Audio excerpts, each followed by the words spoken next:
intinya aja saya sampaikan. Siap. Memang rumah sakit sedang menghadapi masalah likuiditas keuangan, Mm-mm. ya, Mm-mm. akibat warisan utang ratusan miliar dari pengelola lama, ya. Sehingga memang butuh waktu untuk menyelesaikan masalah itu. Mm-mm.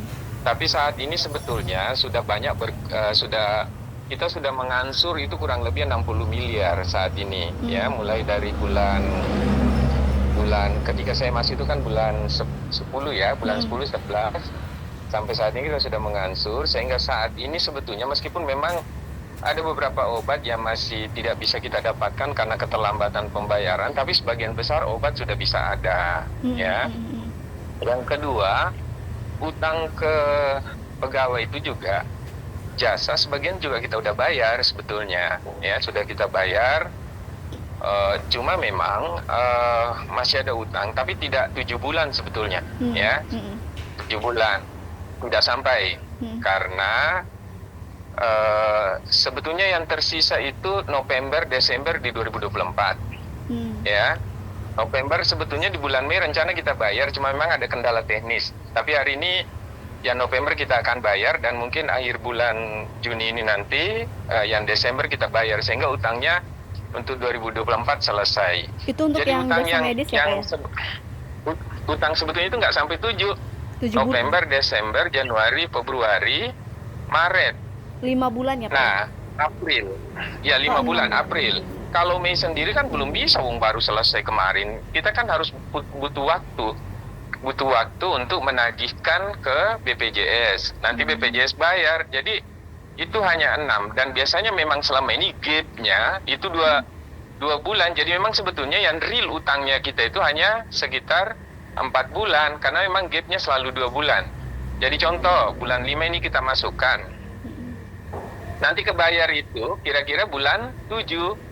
Bulan 7 oleh BPJS. Jadi kita baru bayar. Jadi gap-nya. Jadi sebetulnya tidak sampai 7, itu hanya sekitar 4 bulan. Itu untuk tenaga nakes yang honorer berarti apa ya? Ya termasuk honorer gitu ya. Cuma memang beban keuangan rumah sakit itu kan luar biasa sekali, termasuk karena terlalu banyak honorernya, ya, yang diangkat oleh manajemen lama.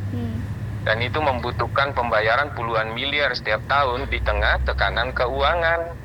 Cuma sampai saat ini, ya, opsi terbaik sebetulnya itu kan memberhentikan tenaga honorer atau tenaga kontrak itu. Tapi itu kita tidak lakukan gitu loh. Kita tidak lakukan karena kita mempertimbangkan masalah kemanusiaan, sehingga alternatif lain lah yang kita kembangkan gitu. Ya.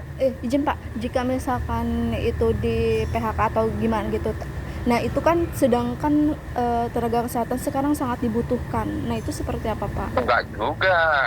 Dari sisi perbandingan di rumah sakit, jumlah tenaga kesehatan itu berlebihan itu di Doris itu. Oh, siap.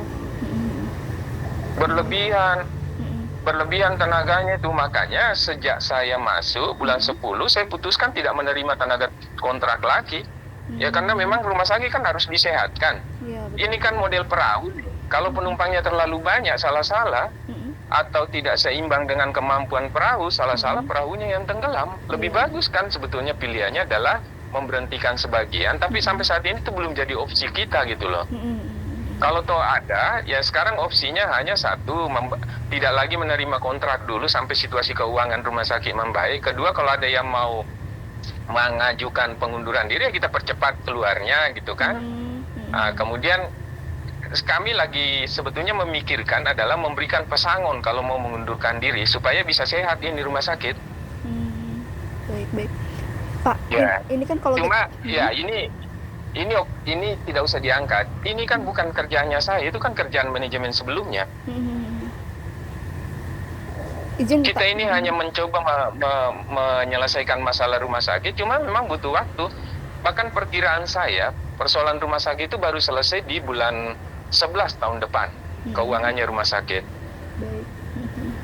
Pak, jadi ini kan di tengah krisis keuangan, bagaimana Doris untuk meningkatkan fasilitas yang ada, Pak? Sedangkan kalau kita lihat kondisi Doris saat ini kan juga mengkhawatirkan. Nah itu seperti apa, Pak?